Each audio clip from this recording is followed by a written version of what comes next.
Is there a purpose in human beings being here? Were we put here, or did we just evolve from a spineless amoeba, single-celled amoeba? Where are we going? Is there purpose to life? And what is the way? And let me say here that I bring you absolutely certain hope, a hope that is absolutely sure, and that is that there is coming in this generation, in the generation in which you live, world peace, prosperity, universal prosperity, happiness, brimful and running over, and salvation to mankind. The World Tomorrow. The Worldwide Church of God presents The World Tomorrow with Herbert W. Armstrong.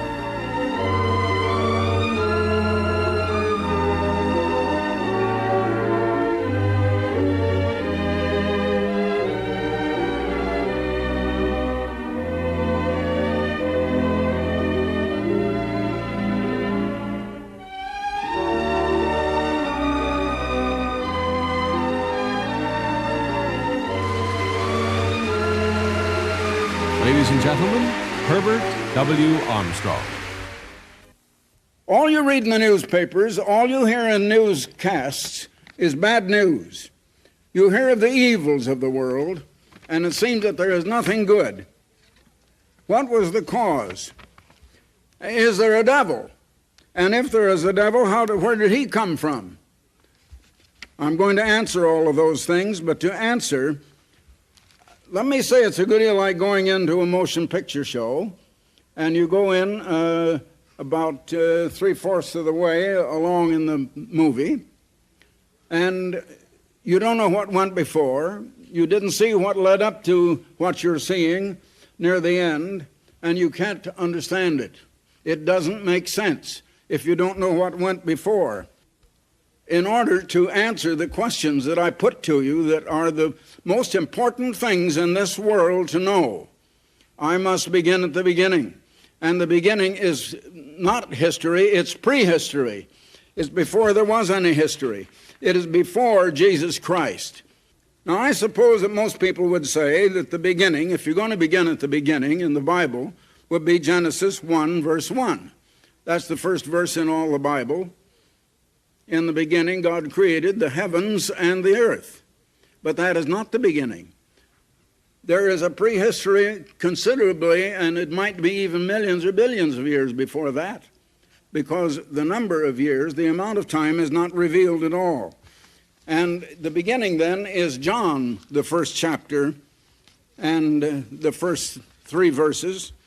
In the beginning was the Word. Now that word is translated into the English language from the original Greek. It means the one who speaks and is the spokesman of the Godhead. And the Word was with God, and the Word was God. Now, the Word was one personage. That personage was with God, another personage. But that first personage of the Word was also God. And so they are both God. That is the real beginning. And that is before there was any earth. That is actually before there was any such thing as a physical universe. There was no earth, there was no sun, there were no planets, there were no galaxies. All that had come later. The second verse says, the same was in the beginning with God, that is, the spokesman, the Word. All things were made by him, and without him was nothing made that was made. In the 3rd chapter of Ephesians, there's a verse that says, God created all things by and through Jesus Christ. Now, in the 14th verse of this 1st chapter of John, you will read that the Word was made flesh and dwelt among us, and we beheld his glory, the glory as of the only begotten of the Father, full of grace and truth. That Word then became Jesus Christ. Now, there is no evidence of any physical universe of any kind at the time. They were just in outer space. if you can think about that. I can understand how this God and the Word, who are alone in space, and no other living creatures of any kind in existence anywhere, and how they must have thought out what to do and planned. And they might have taken millions of years doing it. The amount of time is not revealed at all in the Bible. We don't know. But we do know this, that they created angels first. Angels are made out of spirit. They're not made out of matter. Now, angels were created before the earth. You know, Job was a man who lived long, long ago in most ancient times. And Job apparently had built a great building. And I feel that it is certain that Job was the actual designer and builder of the Great Pyramid of Giza. Job was a man of great ability, great knowledge, great mind. Job was so near perfect that even Satan the devil couldn't find anything wrong with him. Satan is the accuser of God's people, but Satan wanted to accuse Job and had nothing to accuse him of. And Satan argued with God that if you take away from him all he has, then you'll find he'll turn against you and he will begin to commit sin. So God allowed it. Satan took away all of his sons, his children, all of his great vast wealth. He was the wealthiest man in the East, and left just Job and his wife penniless. And still Job did not sin. Satan then came to God and says, well, he says a man will do anything to save his own life. Let me touch him and then see if he doesn't turn against you. And God says, all right, I'll let you touch him, but spare his life. I will not give you any right to take his life. So Satan thought of the most painful thing that he could inflict on Job, short of death, and that was to fill him with boils from head to foot. Then Job's three friends came, and they began a discussion. That's what the book of Job is all about. His three friends thought that all that happened to Job was Job's own fault, and he'd brought it on himself. And Job insisted on his own righteousness, and that it was not a result of any sins on his part. And in the 38th chapter, it says, then the Eternal answered Job out of a whirlwind and said, verse 4, where wast thou when I laid the foundations of the earth? Now this doesn't make sense. If Job had not built a great building, the greatest building on earth, the tallest and highest building until the Woolworth Tower was built down in Wall Street, New York, or just off of Wall Street. So Job had built some great building. Declare if thou hast understanding. Who hath laid the measures thereof, if thou knowest, or who hath stretched the line upon it? Talking in the language of one that would build a great master building. Whereupon are the foundations thereof fastened? Or who hath laid the cornerstone thereof, when the morning stars sang together, and all the sons of God shouted for joy? In that case, that is long before man was created. Therefore, the sons of God, therefore, are, and all the way from the first chapter of Genesis, referred to as the angels. The angels then were in existence before the earth. They shouted for joy at the completion of the earth. Why did they shout? Because this earth was created to become their abode. Angels occupied this earth before any human man. Now, how many know that? How many ministers, how many evangelists ever tell you that? They don't begin way back there at the beginning. And if you don't get that beginning, you can't understand the present unless you know what has led up to it. Now, God created angels out of spirit, still no matter, until we come to the first chapter of Genesis, which comes next. In the beginning, God created the heavens, and it should be plural, as Moses wrote it in the Hebrew language, and the earth. In other words, God created the earth and the whole universe. But he created angels first. Now he created the physical, material universe. He created it first for the angels. He had a most important job for them to do. That is the way God created the earth. That's the way he created the entire vast universe. He did not finish it. He put angels on the earth, and their job was to finish it. God had a great job for them to do, and that's why they were put on the earth. But now, what is the most important thing that God can create? The most important thing that could be created is something God cannot create directly by fiat at all, and that is holy, righteous, perfect character. If God made the angels so that they had to do just the right perfect thing and never could do anything else, they would be like a machine that does what its maker has intended, but it has no mind, it can't think, there's no character. That isn't what God wanted. So he created the angels with minds. He gave the angels knowledge. He showed the angels his way of living. And when he put them on the earth in order that they would work together in accomplishing his purpose, and this was the trying ground, and if they could succeed in finishing what he wanted finished on this earth, then they would go to the other planets of our solar system, like Mars, Jupiter, Saturn, and the others. And after they finished our solar system, which is only part of a great galaxy, then they would go to the other planets in our galaxy, and after they finished that, to the other myriad galaxies as far as outer space goes. Now I'm going to show you that instead of building up and finishing it, they destroyed the earth and tore it down and started wrecking what God had created instead of adding beauty and other things to it. Now, God is the author of beauty. God is the author of light. Satan is the author of chaos, of confusion, and of darkness. But I want to show you a little more about Satan and his origin. Herbert W. Armstrong will return right after this message.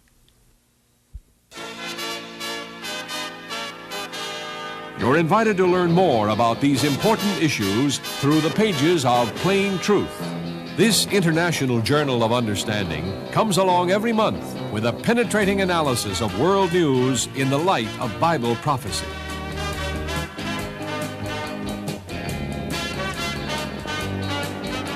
Plain Truth. This full-color monthly publication underscores the importance of biblical understanding in modern 20th century living.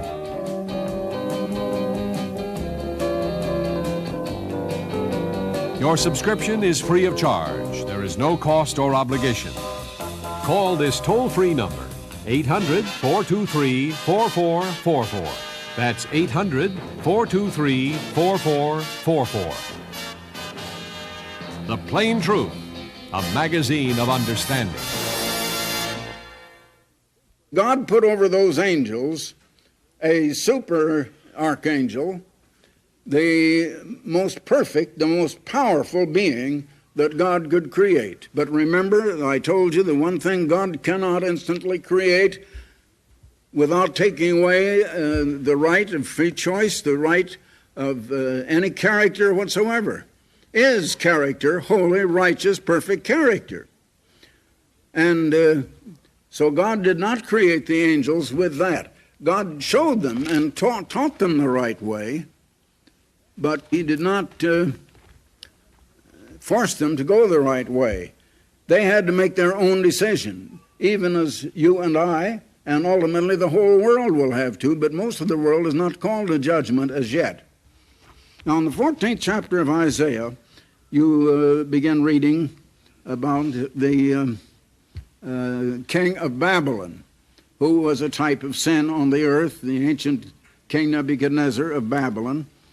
And then it comes to the 12th verse and speaks of someone not human at all, someone far greater, of whom the king of Babylon was only an earthly servant or type, and so on.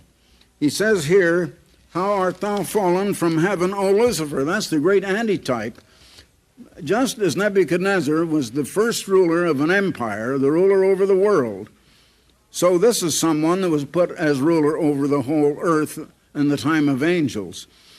How art thou fallen from heaven, O Lucifer? His name was Lucifer.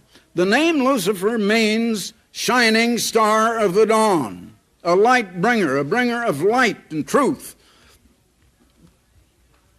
Son of the morning. Well, that's another word that even describes the meaning. Son of the morning, light bringer. He had fallen from heaven. How art thou cut down to the ground, which didst weaken the nations? Or a better translation, how art thou, who did weaken the nations, cut down to the ground? For thou hast said in thine heart, I will ascend into heaven. I will exalt my throne above the stars of God. Now, he had a throne. I want you to notice that. He was a king. He was over the angels. He had a throne. His throne was on the earth because it was under the clouds. He was going to ascend to heaven above the clouds. I will sit also upon the mount of the congregation in the sides of the north. That is the only description in the Bible of the place of the throne of God in the far north. Astronomers find very little in the far north. He continued and said, I will ascend above the height of the clouds. So he was on the earth. I will be, it says here, like the Most High, but a better translation is, I will become the Most High myself. I'm going to take away the throne from God. I'm going to sit as the ruler myself. Yet thou shalt be brought down here to hell, which in the Hebrew language and it's Sheol, and means the grave. Now, I'd like you to turn next to Ezekiel, the 28th chapter, and here again we find something mentioned of him. Now, here it starts out talking about the prince of Tyre in the second verse. Then finally it comes to the great antitype that he represented actually. Moreover, the word of the Eternal came unto me, saying, Son of man, take up a lamentation upon the king of Tyre. Now, it started out talking about the prince of Tyre. It was the human ruler. Now it talks of the king of Tyre, who was not human. And say unto him, Thus says the Lord Eternal, Thou sealest up the sum full of wisdom and perfect in beauty. Never can you find a place where God says that of any human man. Perfect in beauty. The only one that it could possibly be said of would be Jesus Christ. Thou hast been in Eden, the garden of God. So he was here on the earth, and that's where his throne was. Every precious stone was thy covering. And then it goes on to mention many of them. And continuing now in verse 14, Thou art the anointed cherub that covereth. Now that takes us immediately back to the 24th and 25th chapters of Exodus, where God was revealing to Moses something about the throne of God in heaven. Thou wast upon the holy mountain of God. Thou hast walked up and down in the midst of the stones of fire. Now get this, listen. Thou wast perfect in thy ways from the day that thou wast created. He was not a born being like we are. He was a created being. And he was perfect in his ways from the day he was created till iniquity was found in him. Now, as I say, if God had made him perfect, so he couldn't do wrong, there would have been no character whatever. God created him with a mind of his own. God showed him the right way. God showed him the way of holy, righteous, perfect character. God set the example in that God had that himself, and this Lucifer could see it. But he had gone the wrong way. Now, he had made that choice himself. He had chosen the wrong kind of character. Now, the next verse here is, By the multitude of thy merchandise. And, of course, it was the king of the local prince of Tyre that was the commercial center of the world. They have filled the midst of thee with violence, and thou hast sinned. Therefore I will cast thee as profane out of the mountain of God, and I will destroy thee, or remove thee is a better word, O covering cherub, from the midst of the stones of fire. Now this great archangel now became no longer Lucifer, the bringer of light and truth, but now the bringer of darkness, and a destroyer. Instead of a builder, instead of building up and adding to the earth and making it more glorious and more beautiful, which is the way of God, he now was making it ugly and destroying and tearing it down. Thou wast lifted up because of thy beauty. Thou hast corrupted thy wisdom by reason of thy brightness, and I will cast thee to the ground.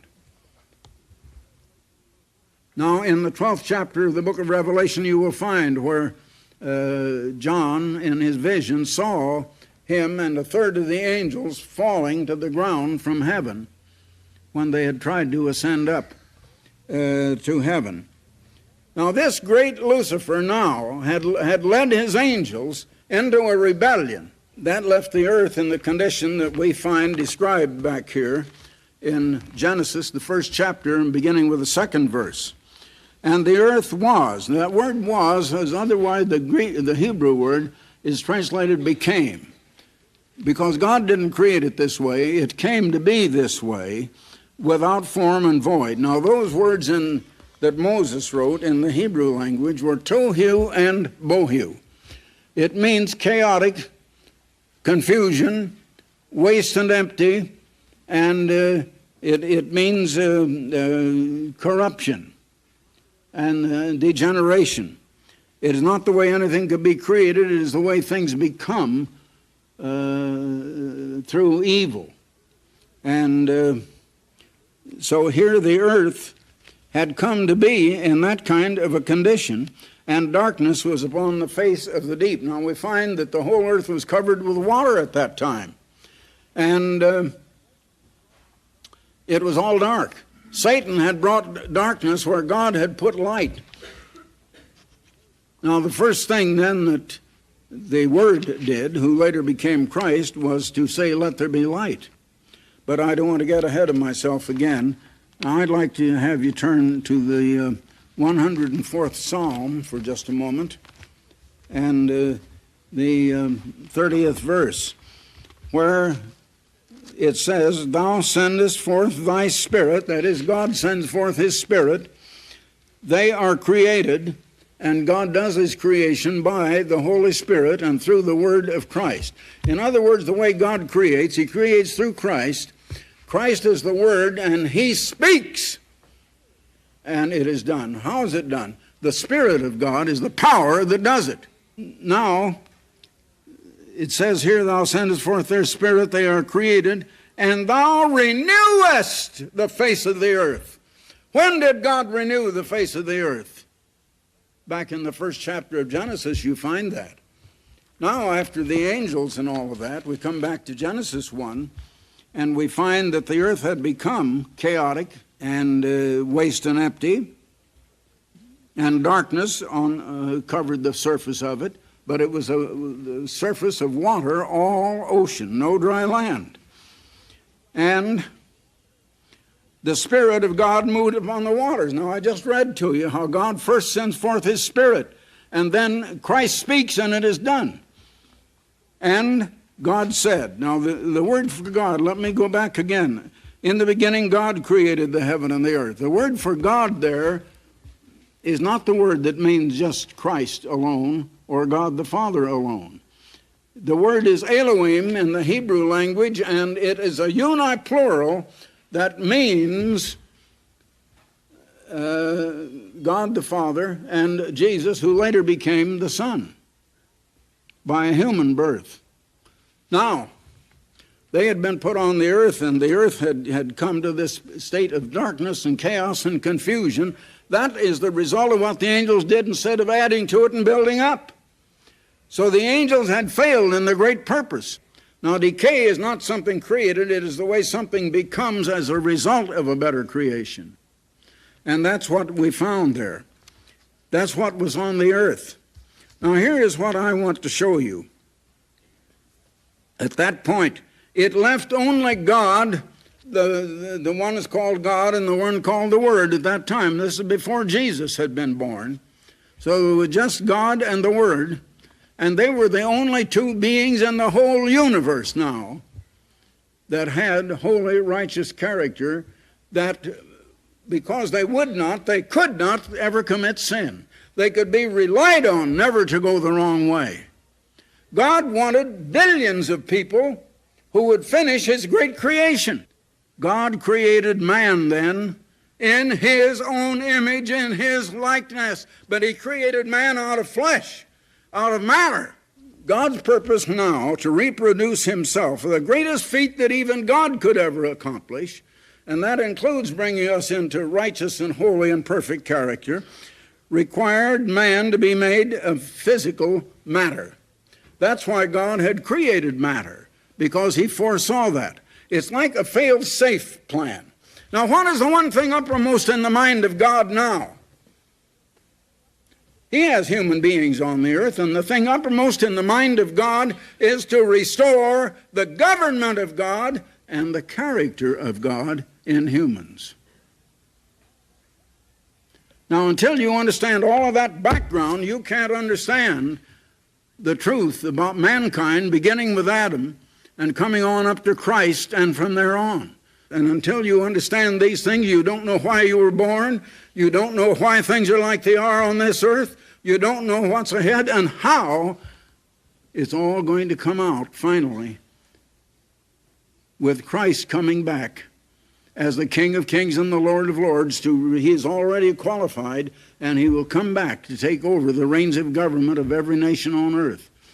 Actually, Satan has been in charge and has deceived all nations. Now, how he is deceived, that has to come in another program later, which I hope to bring you very soon, and should come 1 week from now. And I will go on and show you what led man into all of the troubles that we have, how we're to be delivered out of them, how God's plan works, what salvation is, why the world is so deceived and doesn't understand the truth of God. You'll have to begin at the beginning. Today I have begun at the beginning, and I have brought you up to the time when God was restoring and recreating the surface of the earth for man. Next time I will begin with the creation of man and what went on from there. So that will be it for this time. Goodbye, friends. For the free literature offered on this program, write Herbert W. Armstrong, Pasadena, California, 91123. In Canada, Box 44, Vancouver, BC. Or in the continental United States, you may call this toll-free number, 800-423-4444. That's 800-423-4444. In California, dial direct 213-577-5225. The preceding program and all literature were produced by the Worldwide Church of God.